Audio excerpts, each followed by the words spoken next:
voilà mbokk yi ñu ngi ak Imam Cheikh ñi ànd ak moom waaw bisimilah. jullit la bu wér. boo xam ne wér la ak jullitam ndax boo waroon nit ñi yëpp doo gis koo xam ne dana wax ne lor na ko ci làmmiñam wala mu lor ko ci loxoom.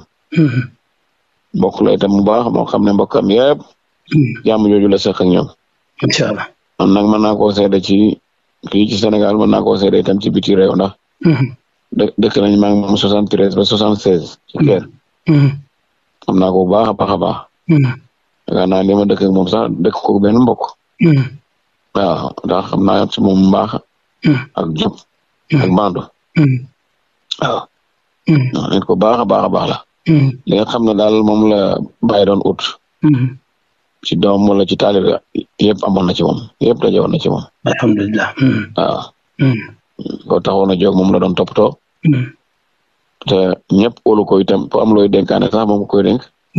ndax boo ko dénkee waxtu ci wéy jot ci te du am benn manqué bu ci manqué wala dara.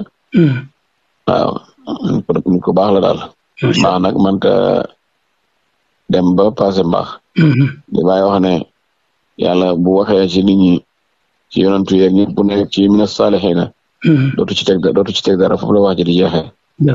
te mën nañ ko waxal loolu. waaw ñu ñaan yàlla daal yàlla tegal ko ci fa bàyyam nekk.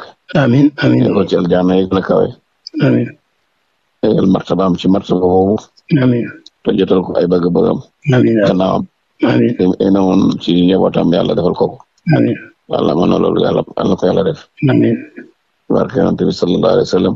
barke Cheikh Ahmed Tidiane ci barke Baye. waaw nit ku baax la daal. bu baax a baax la. jërëjëf Cissé jërëjëf ñu ngi koy jàll bu baax a baax. jërëjëf jërëjëf Cissé.